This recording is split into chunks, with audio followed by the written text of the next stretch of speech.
इस पेशे को लोकतंत्र की अनिवार्य एजेंसी के रूप में देखा जाता है, जिसे लाखों करोड़ रुपए का विज्ञापन मिलता है। अब तो ये लोकतंत्र का अनिवार्य हत्यारा बन गया है। आज चुनौती ये है कि अगर लोकतंत्र को बचाना है, संवैधानिक मूल्यों को बचाना है, या बचे हुए लोकतंत्र को जिंदा रखना है कि जितना है उतना ही रख लें, तो इस मीडिया से लोकतंत्र को बचाना पड़ेगा। ख़त्म कर रहा हूँ। प्रधानमंत्री नरेंद्र मोदी, राहुल गांधी और मुझ में एक चीज़ कॉमन है, हम तीनों यूट्यूबर हैं। लेकिन कुछ कुछ अंतर भी है। राहुल गांधी शायद नहीं कहते हैं कि मेरे चैनल को सब्सक्राइब करो, अगर कहा भी होगा तो मेरे ध्यान में नहीं, लेकिन प्रधानमंत्री ने कहा कि मेरे चैनल को सब्सक्राइब कीजिए, तो उस मामले में मैं उनसे सीनियर हूं, क्योंकि उनके पहले से मैं कहता आ रहा हूं कि मेरे चैनल को सब्सक्राइब कीजिए। कुछ पत्रकार होते, अच्छी बुरी गलतियां होती तो उनका विश्लेषण किया जा सकता था। क्या ऐसा हो सकता है कि आप क्रिकेट नहीं खेलते हैं, फिर भी आप क्रिकेट कहलाएंगे? ऐसा हो सकता है? ऐसा नहीं हो सकता है। लेकिन आप बिना पत्रकारिता किए हुए मीडिया या एंकर कहला सकते हैं। मैं मीडिया की बात जब भी करता हूं तो हमेशा उस मुख्य धारा की बात करता हूं जिसे सरकार और बाजार कई लाख करोड़ रुपए के विज्ञापन देते हैं, आप लोगों की नहीं। इस पेशे को लोकतंत्र की अनिवार्य एजेंसी के रूप में देखा जाता है, जिसे लाखों करोड़ रुपए का विज्ञापन मिलता है। अब तो ये लोकतंत्र का अनिवार्य हत्यारा बन गया है। आज चुनौती ये है कि अगर लोकतंत्र को बचाना है, संवैधानिक मूल्यों को बचाना है, या बचे हुए लोकतंत्र को जिंदा रखना है कि जितना है उतना ही रख लें, तो इस मीडिया से लोकतंत्र को बचाना पड़ेगा।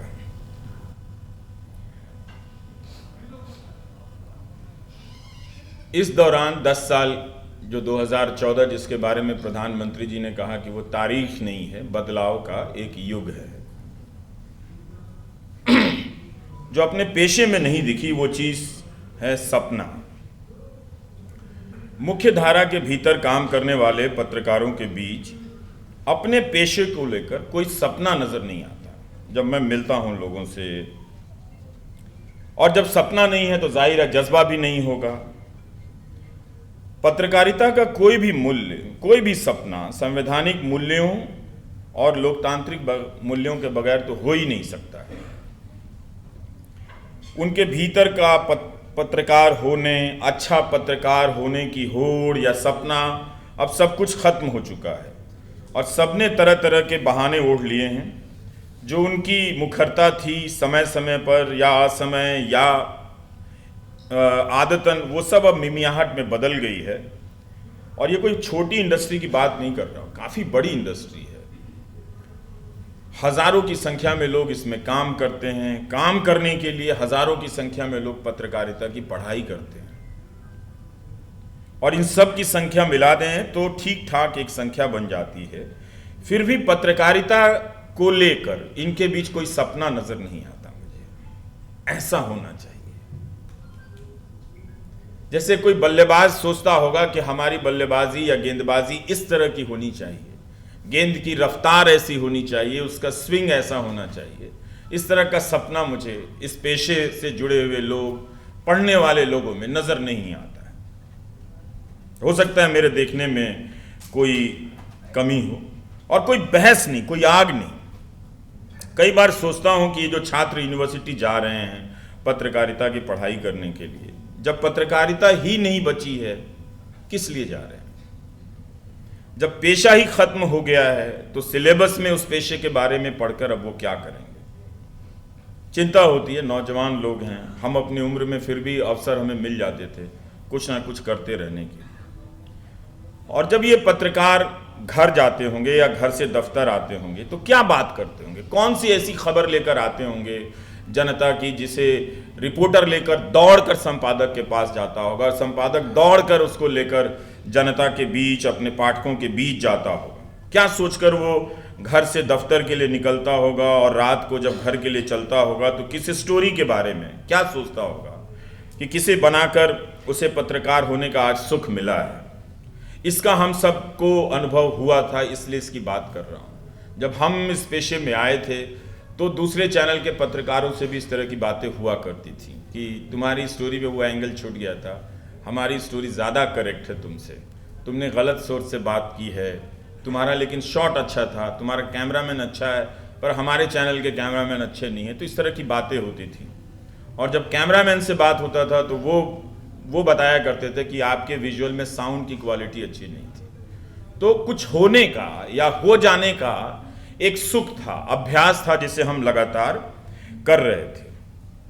अब ये सुख समाप्त हो गया, और समाप्त किया मीडिया ने ही, पत्रकारों ने मिलकर और इसके मालिकों ने। जिस मीडिया में सपना ही ना हो, जिसके भीतर अपनी रिपोर्ट को लेकर किसी तरह की प्रतिस्पर्धा ना हो, वह कुछ भी हो, कारोबार नहीं हो सकता है। आज की तारीख में आप गोदी मीडिया के चैनलों में प्रोडक्ट के आधार पर फर्क करना चाहें तो आप नहीं कर पाएंगे। इनके बीच ही मीडिया होने या एक दूसरे से अच्छा होने की प्रतिस्पर्धा समाप्त हो गई है, मगर इनका बिजनेस चल रहा है। इस पर लंबी बातचीत हो सकती है कि किस तरह बाजार का विज्ञापन, कॉरपोरेट का पैसा, नफरत फैलाने की और लोकतंत्र की हत्या करने की इस इंडस्ट्री में लग रहा है। पहले मीडिया बहाना बनाया करता था जब उस पर सवाल उठते थे कि आपका कंटेंट बहुत खराब है, तो एक बहाना था कि दर्शक ही ऐसे हैं, टीआरपी नहीं आती है तो हम टीआरपी के लिए वैसे करते हैं, जीने के लिए। लेकिन अब मुकेश अंबानी को तो इसकी मजबूरी नहीं है, उनके पास तो बहुत पैसा है। टीआरपी से कितना पैसा आता है? 20 करोड़, 25 करोड़। इसके लिए भी उनके चैनलों की क्वालिटी, अगर पैसा कारण था तो मुकेश अंबानी का चैनल सबसे अच्छा होना चाहिए था, पर उसी चैनल पर उनका एंकर बैठ के बोलता है परमानेंट सॉल्यूशन होना चाहिए। तो ये सब बहाना भी अब समाप्त हो गया है, मीडिया ने उसे उतार दिया और एक ऐसा मॉडल विकसित हुआ है जिसे देखकर कोई भी अब आश्वस्त नहीं हो सकता कि हमारा लोकतंत्र सुरक्षित है। यही वो मीडिया है जो 2014 के पहले नागरिक पत्रकारिता की बात करने लगा था, सिटीजन जर्नलिज्म के नाम से।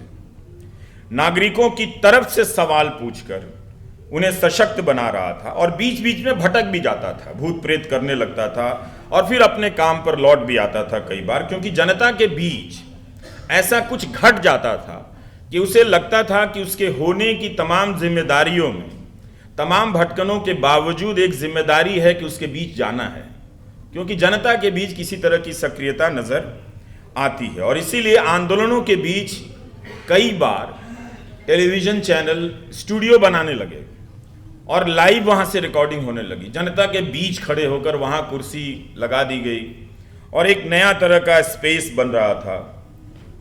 तो वो अक्सर वो जाता था क्यों जनता के पास? वो इसलिए जाता था कि वो अपने होने की शक्ति उसी से ग्रहण करता था कि ये हमारी ताकत है, ये हमारे पाठक हैं, ये हमारे दर्शक हैं। 2014 के बाद से मीडिया ने अपनी शक्ति के उस स्रोत को बदल लिया, वो सोर्स ही खत्म कर दिया कि हमें जनता से शक्ति नहीं लेनी है।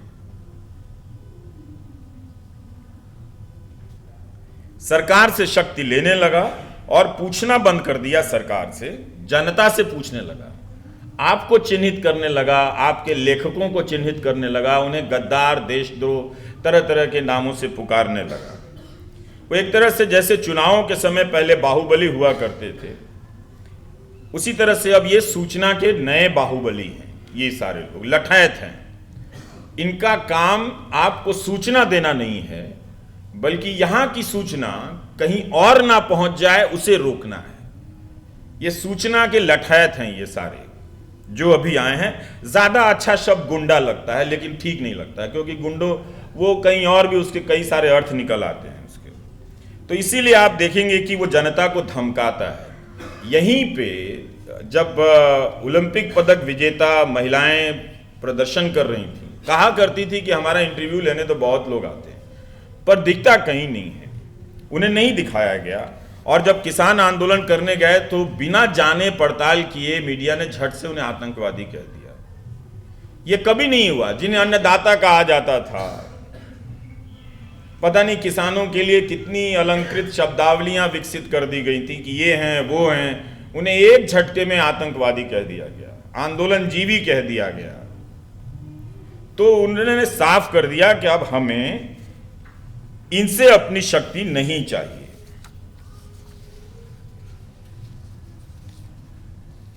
तो जब मीडिया जनता का ही विरोधी हो जाए, विपक्ष का विरोधी हो जाए, तो उससे उम्मीद करना कि वह किसी तरह से संविधान का पालन करेगा, अपने खाली समय को बर्बाद करना है, मैं तो नहीं करता।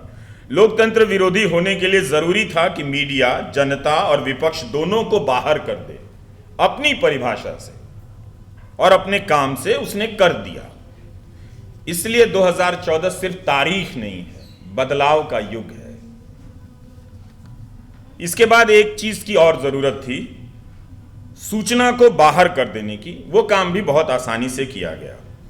कितनी खबरें आपको मंत्रालयों या खोज कर लाई गई हैं, आप जब अखबारों को पलटेंगे तो ऐसी खबरें या इस तरह की खबर कर लाने वाले पत्रकारों की पहचान या नाम अब आपको याद नहीं आएगा। खासकर जिस गोदी मीडिया, मेन स्ट्रीम मीडिया की मैं बात कर रहा हूं, और उन्हीं की बात कर रहा हूं। यहां तक कि जब झूठ का हमला हुआ तो मीडिया ने झूठ से लड़ाई नहीं की, दोस्ती कर ली। और इस लड़ाई को लड़ा कौन? बाहर के लोग। ऑल्ट न्यूज, बूम लाइव, इन सबको आउटसोर्स कर दिया गया कि जो फेक न्यूज है इसका खंडन करना, इसको बताने का काम हम नहीं करेंगे। क्यों? क्योंकि फेक न्यूज जो है दरअसल वही सरकारी न्यूज था, वो पॉलिटिकल न्यूज था। तो अगर आप उस पॉलिटिकल फेक न्यूज का खंडन करते तो आप उसकी निगाह में आ जाएंगे। सबका मालिक एक है। तो इसलिए ऑल्ट न्यूज और बूम लाइव ने यह जिम्मेदारी उठाई, आउटसोर्स हो गया। ये छोटे छोटे संगठन मीडिया और सरकार के झूठ को अब फर्क करना बहुत मुश्किल है कि ये फेक न्यूज किसका है, सरकार का है या मीडिया का है, सरकार के लिए है या मीडिया के द्वारा फैलाया गया फेक न्यूज है। तो ये लोग अब लड़ रहे हैं। यह गोदी मीडिया भी अपने आप में सरकार का एक तरह से झूठ है। तो इसलिए जब आप मोहम्मद जुबैर की टाइमलाइन पर जाएंगे तो कमाल का काम मिलेगा। यह अकेला नौजवान सिर्फ भारत के फेक न्यूज की बात नहीं, इसराइल के समर्थन में जिस तरह के फेक न्यूज मटेरियल का इस्तेमाल होता है और जिस तरह से वो पर्दाफाश करता है, वो कमाल की बात है। तो ये सपना, ये करने का सपना मीडिया के भीतर के लोगों का होना चाहिए था, पर उसका नहीं है। जो हर 30 तारीख को ट्विटर पर अनाउंस करता है कि मुझे इतने पैसे की जरूरत है, अभी 1 लाख ही आए हैं, आप कुछ और पैसे दे दें। लेकिन विज्ञापन, और आप सब पैसा दे रहे हैं अखबार को, वो बंद कर दीजिए। आज से वो पैसा मुझे भेज दीजिए, मैं अच्छे अच्छे शर्ट खरीद के आपको तस्वीरें भेज दूंगा कि आपके उस 250 रुपए से देखिए कोई तो खुश है इस देश में। तो वो बंद कर दीजिए, नहीं तकलीफ होगी लेकिन बंद कर दीजिए वो काम। और बहुत सोच समझ के बोलता हूं। तो आए दिन ये नौजवान, अब इसने, और हर दिन ये जो समाचार एजेंसी है ANI, इसके न्यूज को वो कितनी बारीकी से पकड़ता है। कई बार इस तरह से पकड़ता है कि डिलीट करना पड़ जाता है ANI को अपने ट्वीट से। हर समय वो पर्दाफाश करता है। तो वो लगातार, तो पता है कि हर समय में मीडिया के भीतर एक विषय बनता है और उस विषय के हिसाब से जो योग्य पारंगत लोग होते हैं वो ले आए जाते हैं कहीं से, लेकिन कहीं नहीं है। क्योंकि सारे अखबार के मालिकों को, चैनल के मालिकों को पता है कि जो फेक न्यूज है, जो व्हाट्सएप यूनिवर्सिटी का प्रोपेगेंडा है, वो साहब का है, आप उस पर हाथ मत डालो। ये काम करना आपका नहीं है, बल्कि हो सके तो उसी में से लेके कुछ अपनी शाम का डिबेट निकाल लो। तो आज मीडिया के झूठ से लड़ने के लिए एक मीडिया चाहिए, अपने दम पर आपको ही खड़ा करने की जरूरत है। इसीलिए कहा कि जो मौजूद नहीं है, जिसका अस्तित्व नहीं है, जो भारत में है ही नहीं, उस मीडिया पर बोलना कितना मुश्किल है। गोदी मीडिया के पत्रकारों ने अपने भीतर के पत्रकार की पहले हत्या की। यह बहुत जरूरी था कि पहले अपनी संवेदनाओं को, अपने पेशेवर क्षमता को, कौशल को वो मारें, तभी वो काम कर सकते थे। अब वो काफी दूर निकल आए हैं। हम सबको पत्रकारिता में पढ़ाया गया कि कुछ नहीं तो 5 W याद रखना, who, what, when, why, where. अब इसकी जगह एक ही डब्ल्यू है व्हाट अबाउटरी का, उसी से ये काम चलाते रहते हैं। तो इसकी आड़ में वो अपने झूठ को सच साबित करता है और इसने खुद को खबरों से, सूचनाओं से विहीन कर लिया है। लोकतंत्र को जनता और विपक्ष से विहीन कर दिया है। इस मीडिया के स्क्रीन पर विपक्ष और जनता अब नजर नहीं आती है। इसकी खबरों का अब एक ही चेहरा है, प्रधानमंत्री नरेंद्र मोदी। सुंदर चेहरा है। इस चेहरे के बगैर उसके पास कोई और सूचना नहीं है। एक नई तरह की सूचना गढ़ी गई ताकि लोगों को पता न चले कि सूचना गायब है। इन 10 वर्षों में प्रधानमंत्री की लोकप्रियता अलग अलग राज्यों में घटती भी रही, बढ़ती भी रही, लेकिन उनके प्रति गोदी मीडिया एक समान से निरंतर निष्ठावान बना रहा, क्योंकि वह उनमें समाहित हो चुका है। वही उनके संपादक हैं, वही उनके समाचार हैं, वही उनके विचार हैं, वही उनके प्रचार हैं। आप सभी आचार हैं और बेकार हैं। इस मीडिया में आप मोदी, बीजेपी, आरएसएस, बजरंग दल सबके गुण देख सकते हैं, मगर विपक्ष को जब यह दिखाता है तो मरियल सा बताता है, उसका उपहास उड़ाता है, विपक्ष के सवालों को कभी जगह नहीं देगा, अदानी और पुलवामा को लेकर कभी सवाल नहीं करेगा। और इस तरह से दिखाता है कि वो दिखाई ना दे, उनका काम नजर ना आए, उन्हें जो भी समर्थन मिल रहा है उसे रिजेक्ट करता है। राहुल गांधी, आदित्य ठाकरे, तेजस्वी यादव, ये सब 50 के आसपास और उससे नीचे के नेता हैं उम्र के हिसाब से। तो ये नई पीढ़ी के नेता थे। इन्हें जोकर बनाकर पेश करेगा, इन्हें करप्ट बनाकर पेश करेगा। उस देश में जहां युवा नेताओं की बात होती है, वहां इन युवा नेताओं को नहीं दिखाएगा, बल्कि 70 साल के नेता को युवाओं के नेता के रूप में लगातार पेश करता है। उनके काम करने के घंटे का प्रचार करेगा, उनसे सवाल नहीं करेगा।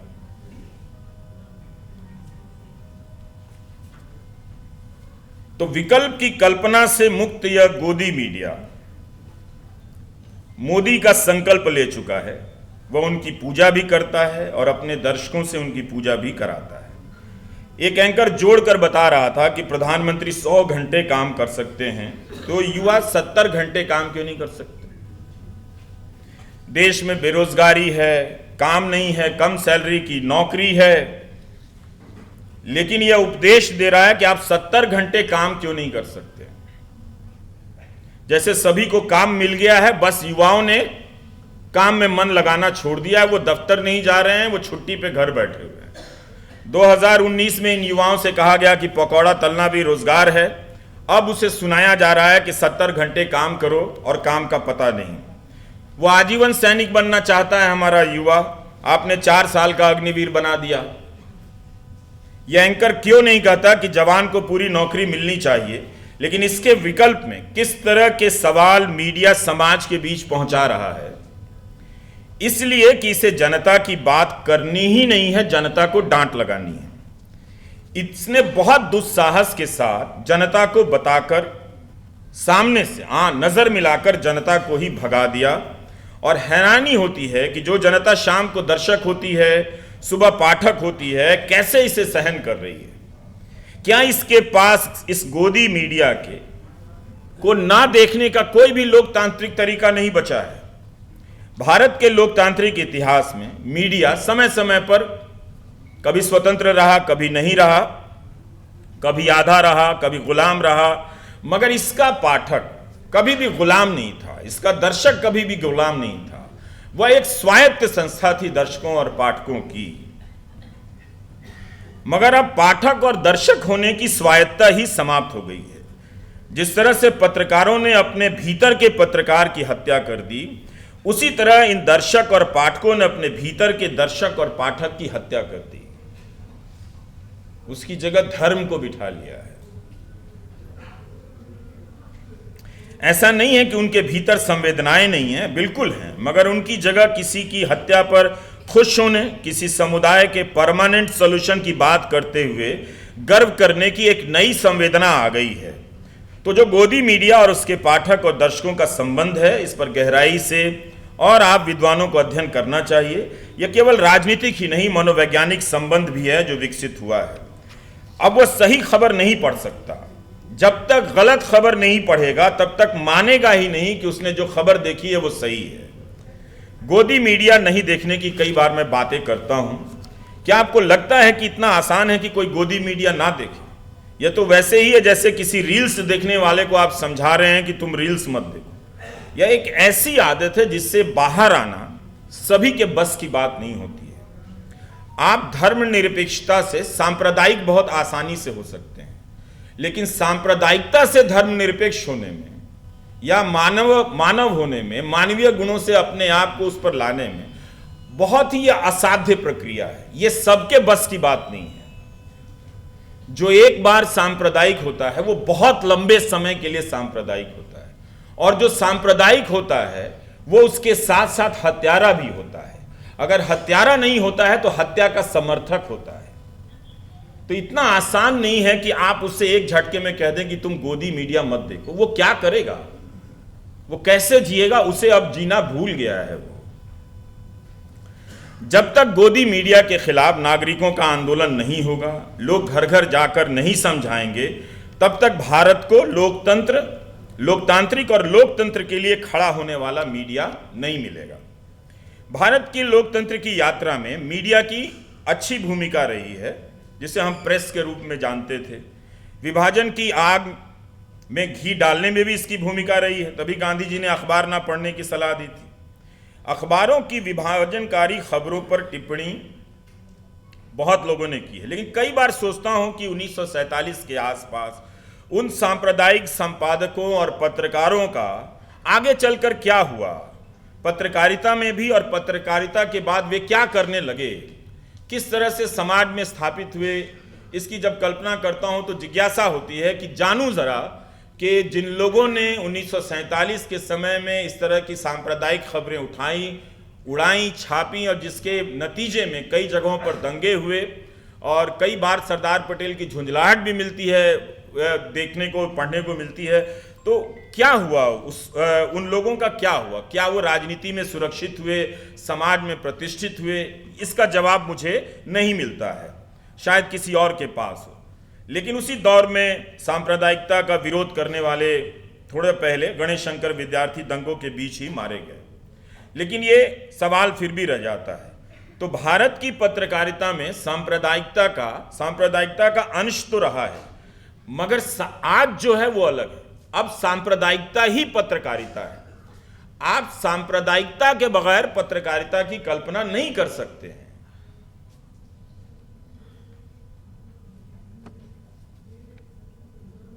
अगर आप सांप्रदायिक नहीं हैं, मुसलमान से नफरत नहीं करते हैं, तो फिर गोदी मीडिया में आप क्या करते होंगे, कैसे अपना दिन बिताते होंगे, यह भी सोचने की बात है। आपकी क्या वहां कोई जगह हो सकती है? तो आज पत्रकार होने के लिए सांप्रदायिक होना और एंटी मुस्लिम होना पहली शर्त है। और जब आप सांप्रदायिक हो गए तो आप किसी भी तरह से लोकतांत्रिक और संवैधानिक नहीं हो सकते। वो संभावना आपके भीतर ही खत्म हो गई, वो किसी संस्थान से पैदा नहीं की जा सकती। और हिंदू मुस्लिम का मैं इस्तेमाल नहीं करता, मैं अक्सर एंटी मुस्लिम का इस्तेमाल करता हूं, क्योंकि अब सब एक तरफा है। तो जब पत्रकारिता सांप्रदायिक हो जाए, उसके भीतर के लोग भीड़ की हत्या पर जश्न मनाने लग जाएं, क्या आप उसे संविधान का पाठ पढ़ा सकते हैं? आज के गोदी मीडिया में हर तरह की बुरी आत्मा प्रवेश कर गई है। एक जो अच्छी आत्मा थी, संविधान की आत्मा, वो मीडिया से बाहर कर दी गई है। अब मीडिया पर छापा पड़ता है तो वो मीडिया के लिए चिंता की बात नहीं। बहुत से एंकर इसकी निंदा अब नहीं करते हैं। न्यूज़ क्लिक पर छापे को लेकर या केरला के मीडिया वन चैनल पर जब प्रतिबंध लगा, एनआईए का केस था, तो कितने चैनलों ने इस पर बहस की? वो करेंगे भी नहीं। अभिसार शर्मा को लेकर एक सांसद ने नाम ले लिया कि चीन से पैसा ले रहे, कहीं कोई प्रमाण नहीं है, और उस पर मुख्य धारा के गोदी मीडिया ने उस पर बहस भी कर दी। अभिसार खुद पत्रकार है, तो अब पत्रकार को उस मीडिया से लड़ना पड़ रहा है अपने अस्तित्व को बचाने के लिए। तो आम नागरिक की क्या हालत होगी आप समझ सकते हैं। तो हमें नहीं मालूम था कि इनके धार्मिक मूल्यों और सांस्कृतिक मूल्यों के बीच में इस तरह का मीडिया मूल्य बचा हुआ है। वो ऐसे मीडिया के दम पर अपने धार्मिक और सांस्कृतिक प्रदेश या राष्ट्र की कल्पना करते हैं, पर अब तो नजर आता है। तो अगर आप पत्रकारिता करेंगे, अगर आपको लगता है कि आप सांप्रदायिकता के बगैर पत्रकारिता करना चाहते हैं, तो आपको इस मीडिया से भी दिन रात लड़ना पड़ेगा और लड़ते हुए ही आप पत्रकारिता कर सकते हैं, फिर भी वो आपको देश का दुश्मन बताएगा। यानी इस मीडिया में पत्रकार के लिए भी अब जगह नहीं। प्रेस क्लब में नोएडा के कितने चैनल समर्थन में गए होंगे, अब किसी कोई तो नहीं गया होगा। तो अब बहस ये सब होती नहीं है। गोदी मीडिया के मूल्यों का भी अब संहार कर रहा है। उसके जो संवैधानिक सुरक्षा चक्र हैं, कानून में बदलाव हो रहे हैं, उस पर भी वो बहस नहीं करता, उसे तोड़ रहा है। तो अगर आप आम आदमी की अब हालत ये हो गई है कि हर दिन मुझे 50 मैसेज आते हैं कि आप नहीं करेंगे तो कौन करेगा। क्या मैं सारे अखबारों का विकल्प हो सकता हूं, सारे चैनलों का विकल्प हो सकता हूं? जाहिर है नहीं हो सकता हूं। और मुझे हर किसी को हर दिन की शुरुआत में ही हर 50 से 100 लोगों की उम्मीदें तोड़नी पड़ती है, बड़े बड़े अक्षरों में लिखकर बताना पड़ता है कि हाँ मैं ही हूं और मैं नहीं करूंगा। ये मैं नहीं कर सकता हूं क्योंकि इसके करने की अपनी एक पेशेवर प्रक्रिया होती है जिसके पास मेरे पास संसाधन नहीं है। जो चैनल चल रहे हैं, जो अखबार चल रहे हैं, ये उन्हीं को करना है। और अगर वो नहीं कर रहे हैं तो आपको ये स्वीकार कर लेना पड़ेगा कि अब ये जो भी अवसर है कि अपनी बात कहीं पहुंचाकर सुना दी जाए, वो समाप्त है, वो मृत प्राय है। मैं उसका विकल्प नहीं हो सकता। ये रोज मैं करता हूं। और आम आदमी क्या कर रहा है, अब जब प्रदर्शन करने निकलता है तो वो एक पोस्ट बनाता है, उसी पोस्ट को सैकड़ों दर्जनों पत्रकारों के ट्विटर हैंडल पर पोस्ट करता है, कोई नहीं सुनता है, उसकी कोई नहीं सुनता है। तो पहले होता था कि मीडिया आदमी के पास चलकर जाता था, अब आदमी मीडिया के पास चलकर जा रहा है, तब भी कोई नहीं सुन रहा है उसकी। 2019 में ऑस्ट्रेलिया की केंद्रीय जांच एजेंसी ने ABC न्यूज चैनल पर छापा मारा और एक पत्रकार के घर भी छापे पड़े थे। तो क्या हुआ था कि इसके विरोध में वहां के जितने भी क्षेत्रीय अखबार थे, कम प्रसारण वाले, और राष्ट्रीय अखबार थे अधिकतम प्रसारण वाले, इन सब ने अपने पहले पन्ने पे कुछ काट-पीट लगा दिया काले रंग से, जो लिख के उस पर काली स्याही लगा दी कि जिससे आप पढ़े नहीं। विरोध में सारे अखबारों ने किया था और टीवी चैनलों पर विज्ञापन चला था कि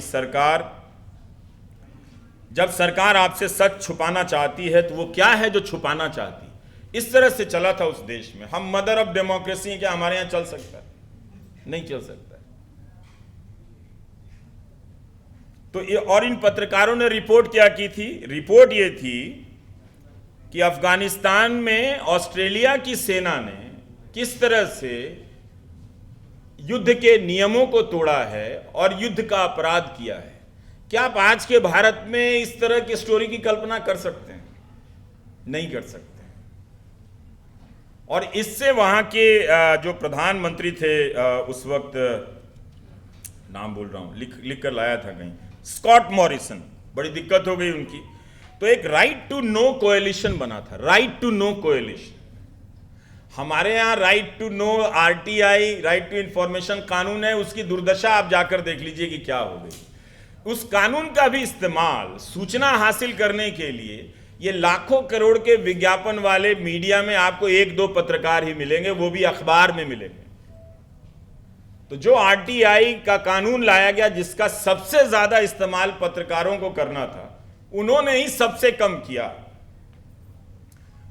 2014 के पहले कुछ हुआ होगा, 2014 के बाद तो अब करते भी नहीं है, और कोई करके लाता है तो भी 5 मिनट है, काफी है, हो जाएगा, खत्म। तो इस तरह से 2018 में अमेरिका में भी बॉस्टन ग्लोब के नेतृत्व में करीब 300 अखबारों ने संपादकीय लिखा था, प्रेस फ्रीडम के लिए लेके लिखा था।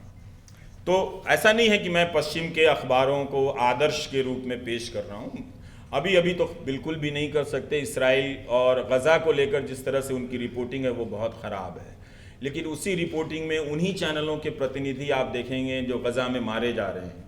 28-29 पत्रकारों की वहाँ पर हत्या हुई है इस युद्ध में, और ये चैनल कम से कम इसमें इतना लिहाज बचा हुआ है कि कह रहे हैं कि हमारे संवाददाता हैं। मुझे ठीक से नहीं मालूम कि ये इनके पूर्णकालिक संवाददाता हैं या अंशकालिक हैं, स्ट्रिंगर हैं, लेकिन फिर भी ये कहना कि ये हमारे संवाददाता हैं। और उन पर इसी दौर में आप देखिए कि वहीं के पत्रकार हैं जो उस युद्ध क्षेत्र से रिपोर्टिंग कर रहे हैं, उनके अपने बच्चे मारे जा रहे हैं, परिवार के लोग मारे जा रहे हैं, फिर भी वो रिपोर्टिंग कर रहे हैं। तो क्या इस तरह का सपना और जज्बा इतने बड़े देश में है? नहीं है। अब तो कोर्ट पे भी आप क्या ही कहें, उनका जज लोग दुखी हो जाएंगे कि हमारे बारे में भी छोड़ता नहीं है।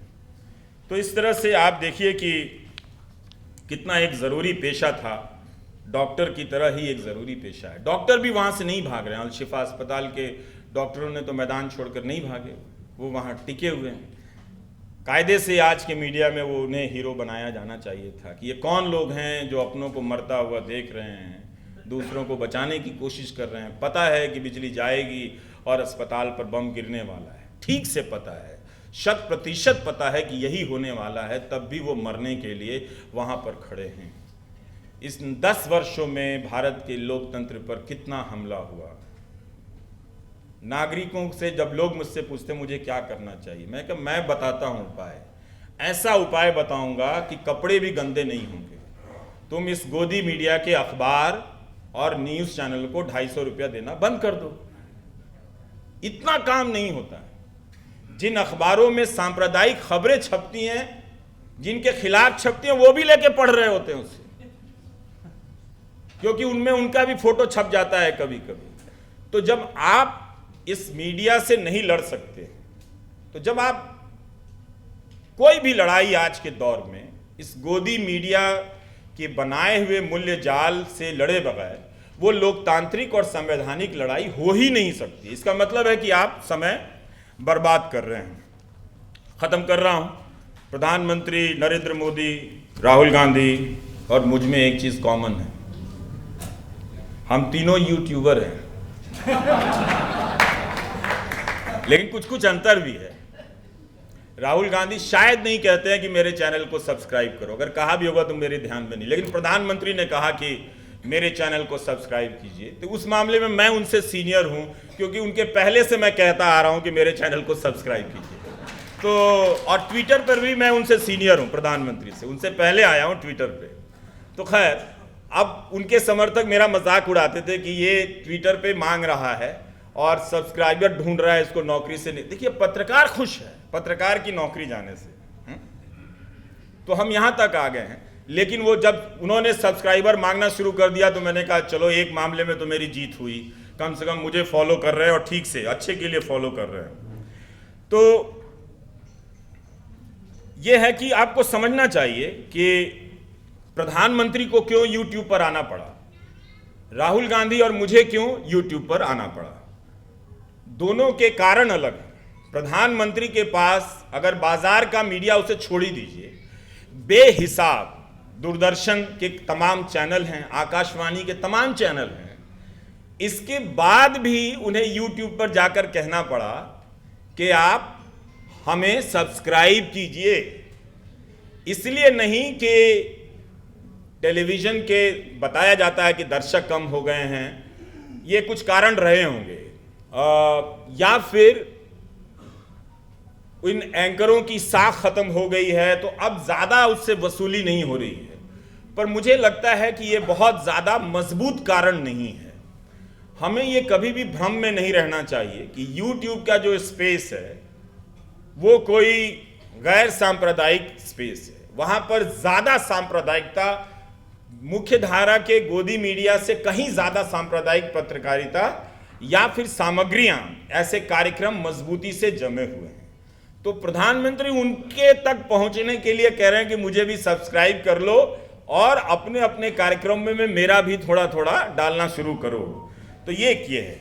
लेकिन राहुल गांधी को मीडिया ने जिस तरह से ब्लॉक किया, एक विपक्ष के नेता को, वो जब भी प्रेस कॉन्फ्रेंस करते हैं अदानी के मामले पे, तो वो तो कभी दिखाया नहीं जाता है, कभी उस पर बहस नहीं होती कि राहुल, क्योंकि जब आप बहस करेंगे तो अदानी पर जितने भी खबरें छपी हैं वो सब रिसर्च में ऊपर आ जाएंगे, प्रवक्ता बोलने लग जाएगा, तो करना ही नहीं है। तो इस तरह से आपके सामने ये स्थिति बना दी गई है। सत्यपाल मलिक का इंटरव्यू जब राहुल गांधी कर रहे थे तो मुझे अच्छा नहीं लगा। अच्छा अपने लिए नहीं, कि भारत की पत्रकारिता अब इस हाल में हो गई कि विपक्ष के नेता को पत्रकार बनना पड़ रहा है और जो पत्रकार है वो विपक्ष की हत्या कर रहा है। तो इसलिए मुझे अच्छा नहीं लगा। और ये भी लगा कि जिस नेता को मीडिया ने मजाक उड़ाया और कमजोर साबित कर दिया, उस नेता ने अपने एक इंटरव्यू से लाखों करोड़ की इंडस्ट्री वाले मीडिया को हमेशा हमेशा के लिए शर्मिंदा कर दिया कि जब तुम नहीं हो तो हम विपक्ष का नेता भी बनेंगे और हम इंटरव्यू भी करेंगे। ये बहुत दुखद क्षण था जब मैं उस इंटरव्यू को देख रहा था। देखते समय हर क्षण मुझे बहुत दुख हो रहा था कि इतना बड़ा देश, इस मीडिया का इकबाल इतना गिर गया कि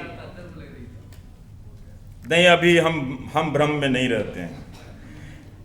लेकिन खैर, 7 फरवरी 2023 को, मैं अब बात खत्म कर रहा हूं, प्रधानमंत्री नरेंद्र मोदी ने कहा था कि इन लोगों को ईडी का धन्यवाद करना चाहिए कि ईडी के कारण ये लोग एक मंच पर आए हैं। ईडी ने इन लोगों को एक मंच पर ला दिया। जो आरोप विपक्ष लगा रहा था कि आप ईडी का राजनीतिक इस्तेमाल कर रहे हैं, उस आरोप की स्वीकृति वो संसद में कर रहे थे कि ईडी के कारण इनकी एकजुटता हुई है, ईडी ने इनको ला दिया है। जो काम देश के मतदाता नहीं कर पाए, देखिए अब वो मतदाता को भी कोस रहे हैं। जो काम देश के मतदाता नहीं कर पाए वो ईडी के लोग कर रहे हैं। तो ये एक सवाल था। और इसी साल फरवरी में प्रधानमंत्री ने कहा कि मोदी पे भरोसा, ये देखिए जिनके पास गोदी मीडिया का निरंतर सुरक्षा चक्र है, वो कह रहे हैं कि मोदी पे भरोसा अखबार की सुर्खियों से पैदा नहीं हुआ है, मोदी पे भरोसा टीवी पर चमकते चेहरों से नहीं हुआ है। जिन्होंने कितनी खिदमत की उनके बारे में वो कह रहे हैं कि मोदी पे भरोसा अखबार की सुर्खियों से पैदा नहीं हुआ, मोदी पे भरोसा टीवी पर चमकते चेहरों से नहीं हुआ, जीवन खपा दिया है, पल पल खपा दिए हैं। एक और बयान है अशोक जी, वो मैं कहना चाहता हूँ। 2019 का चुनाव हो रहा था, इंडियन एक्सप्रेस के राजकमल झा और रवीश तिवारी अब नहीं हैं, उनका इंटरव्यू है और उस इंटरव्यू में एक लाइन है। मैं अक्सर सोचता हूँ कि उस स्तर का अखबार क्यों नहीं इस लाइन को हेडलाइन में डाला था, और क्या ये एडिटोरियल चूक थी? ये हो ही नहीं सकता है।